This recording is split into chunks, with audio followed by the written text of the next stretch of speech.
Cuando enfrentamos una situación de estrés, nuestro organismo a través del sistema nervioso puede responder ante la amenaza de 3 formas distintas. El primero es a través del estado de conexión, que si fuera un semáforo sería el color verde del semáforo. El segundo estado es el estado de pelea o huida, que sería el color amarillo en nuestro semáforo. Y el tercer estado es el de parálisis o colapso, que sería el color rojo en este semáforo.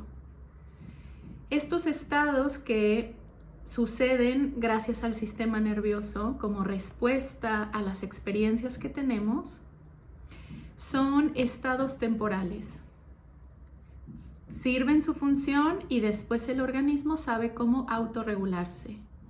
Sin embargo, dependiendo de la cantidad de trauma o de experiencias traumáticas que hayamos vivido en nuestra vida, tendremos el vaso más o menos lleno a la hora de responder ante el estrés o la amenaza.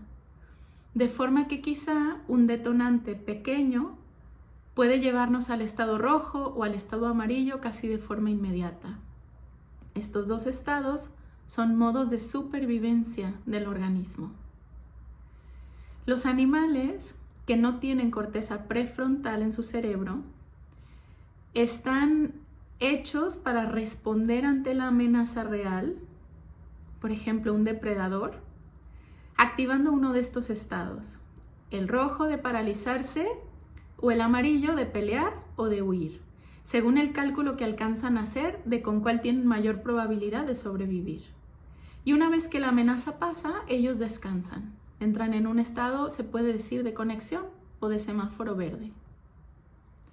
Los seres humanos que sí tenemos corteza prefrontal, reaccionamos ante el entorno cuando la amenaza es real, pero también cuando la amenaza es simbólica. Por ejemplo, si en el pasado vivimos una situación traumática en un accidente, en una relación o de cualquier tipo, no importa cuánto tiempo pase, si esa experiencia no fue procesada adecuadamente y la energía residual se quedó en nuestro organismo, cuando algunos de esos elementos se repitan en nuestra vida, provocarán en nosotros la reacción ante ese peligro simbólico, aunque tal cual no esté sucediendo en nuestra realidad presente. Lo sabemos, por ejemplo, cuando estamos viendo una película en el cine y sabemos que lo que estamos viendo no es real y aún así nuestro organismo tiene una respuesta.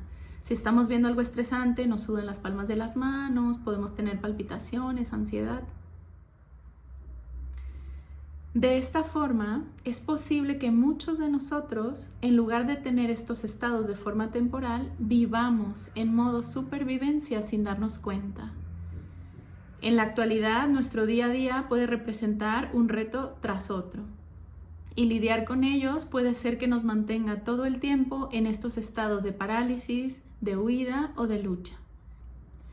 Cuando queda mucha energía dentro de nosotros que no se ha liberado de trauma, algunos estados para adaptarnos en los que caemos con frecuencia son la ansiedad, los pensamientos obsesivos, el perfeccionismo o la procrastinación, que es dejar todo para después. Si yo me doy cuenta que ante un estímulo pequeño, por ejemplo, estoy formado en una fila y estoy esperando mi turno, y en eso alguien abruptamente se mete frente a mí. Si yo reacciono, yo puedo reaccionar peleando. Oye, ¿qué haces? Yo estaba primero. Puedo reaccionar huyendo. Otra manera de decirlo es evadirlo, hacer como que no pasó. Y puedo reaccionar paralizándome. Es decir, no sabiendo cómo reaccionar. Si es que entro en modo supervivencia de inmediato. Si me encuentro en un modo de conexión y alguien interrumpe abruptamente frente a mí, probablemente yo le pregunte, disculpa, ¿estás bien? Lo que pasa es que yo estaba formada antes que tú. O lo que pasa es que te has metido en la fila, lo que sea. Pero ¿se fijan la diferencia? Solo cada uno de nosotros puede reconocer cómo reacciona ante las experiencias que le suceden, qué tan lleno está su vaso. Existen herramientas, afortunadamente, que nos ayudan a regular nuestros estados emocionales para que no tengamos que pasar todo el tiempo en semáforo rojo ni en amarillo, sino que podamos usar estos estados tan útiles que son para cuando el peligro es real.